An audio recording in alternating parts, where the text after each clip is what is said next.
Assalamualaikum warahmatullahi wabarakatuh. Berjumpa lagi kita dalam pembelajaran PPKN di pertemuan yang kedua dengan subtema prinsip persatuan dalam keberagaman suku, agama, ras, dan antar golongan.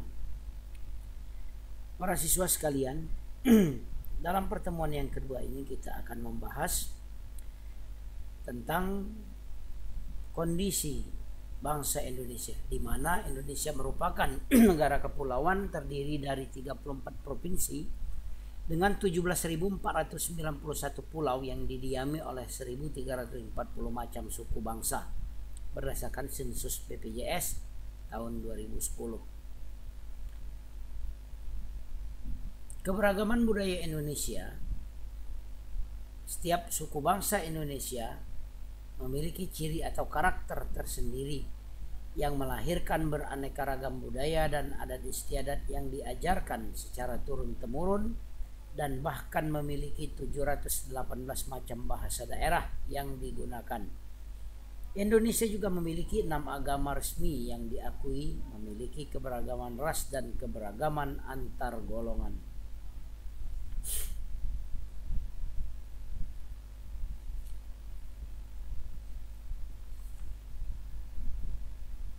Sara, suku, agama, ras, dan antar golongan merupakan komponen penyusun kebinekaan Indonesia yang merupakan sebuah potensi sekaligus tantangan.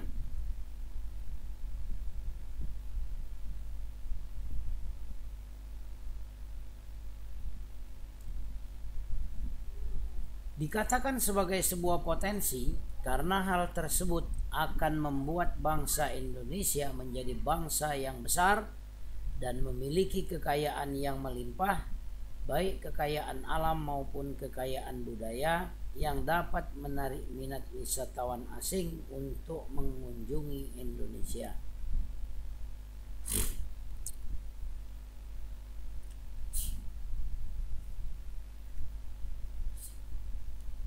Kebinekaan bangsa Indonesia juga merupakan sebuah tantangan, bahkan ancaman, karena dengan adanya kebinekaan dapat mudah membuat penduduk Indonesia berbeda pendapat dan lepas kendali.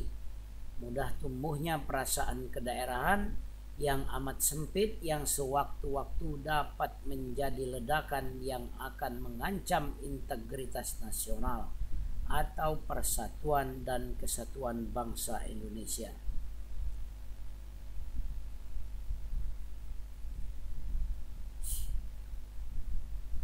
Oleh karena itu, segenap warga negara mesti mewaspadai segala bentuk ancaman yang dapat memecah belah bangsa Indonesia dengan senantiasa mendukung segala upaya atau strategi pemerintahan dalam mengatasi berbagai ancaman tersebut.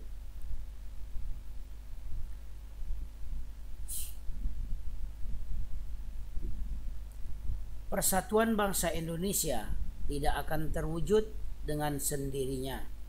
Untuk mewujudkan persatuan dalam keberagaman, masyarakat Indonesia harus berpegang kepada prinsip persatuan dan kesatuan. Prinsip-prinsip itu diantaranya sebagai berikut.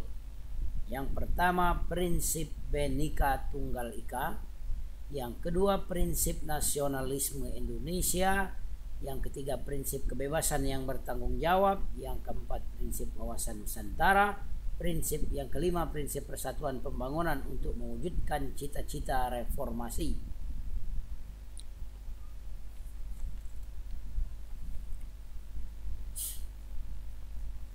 Prinsip Bhinneka Tunggal Ika. Bhinneka Tunggal Ika merupakan semboyan bangsa Indonesia yang tertulis pada lambang negara Indonesia, yaitu Garuda Pancasila.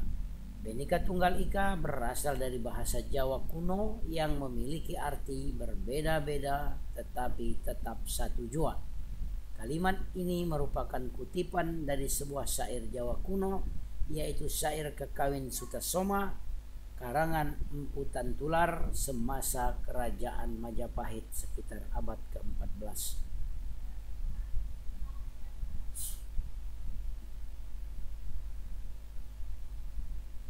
Muhammad Yamin menjadi orang yang pertama mengusulkan kalimat Bhinneka Tunggal Ika kepada Presiden Soekarno untuk dijadikan semboyan Indonesia.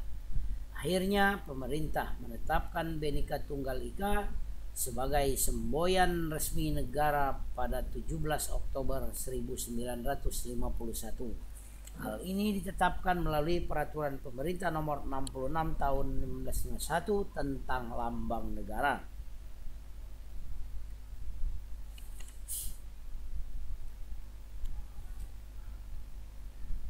Semboyan Bhinneka Tunggal Ika sejatinya menggambarkan keadaan tentang Nusantara yang kaya akan keberagaman mulai dari ras, suku, agama, budaya, dan lain-lainnya.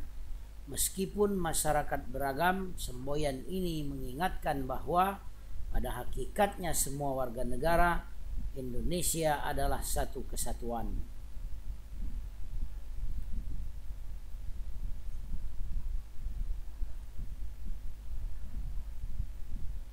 Prinsip Bhinneka Tunggal Ika mengharuskan kita mengakui bahwa bangsa Indonesia merupakan bangsa yang memiliki keanekaragaman suku, agama, ras, dan antar golongan. Hal ini mewajibkan kita untuk tetap bersatu sesuai dengan makna dari Bhinneka Tunggal Ika itu sendiri, yaitu walaupun berbeda-beda tetapi tetap satu jua.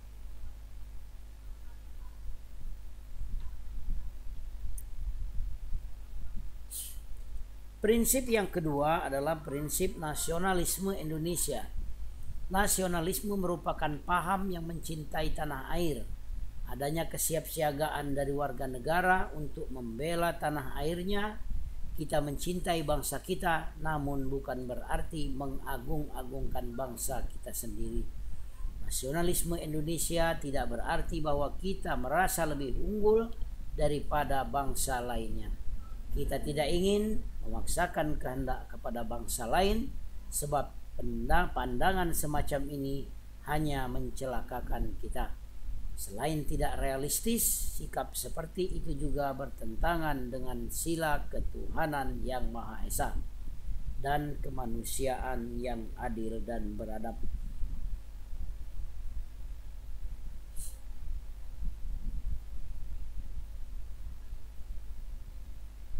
Para siswa sekalian, prinsip yang ketiga adalah prinsip kebebasan yang bertanggung jawab.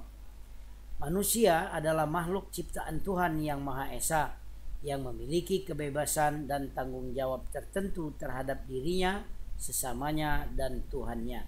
Setiap warga negara memiliki kebebasan untuk melakukan sesuatu, tetapi bukan kebebasan yang kebablasan, namun kebebasan yang akan dipertanggungjawabkan di hadapan Tuhan yang Maha Esa.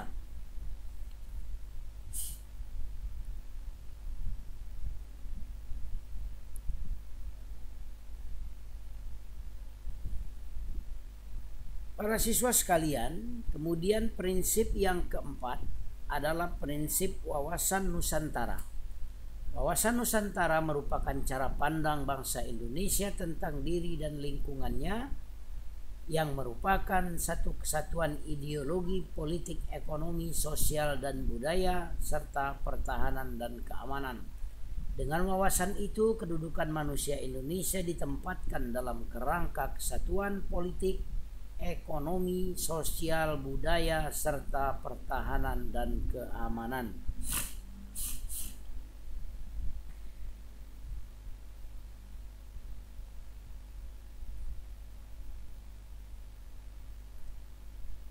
Manusia Indonesia merasa satu, senasib dan sepenanggungan, sebangsa dan setanah air, serta mempunyai satu tekad dalam mencapai cita-cita pembangunan nasional.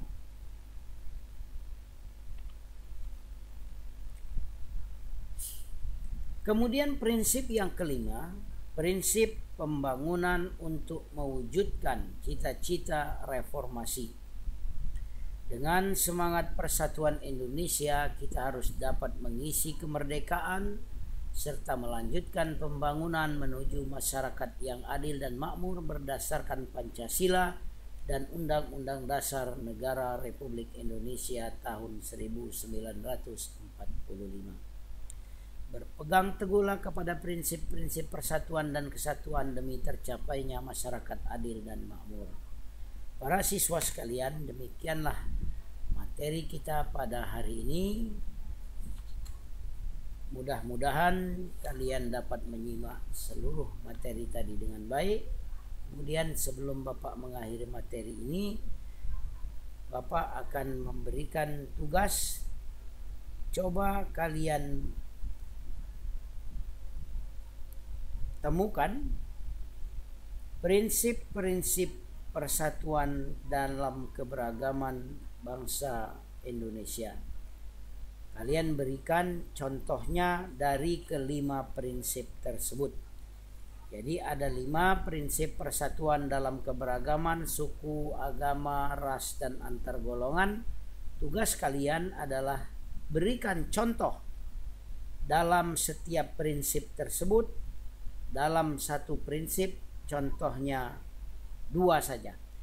Jadi ada 10 contoh dari 5 prinsip yang telah kita pelajari tadi.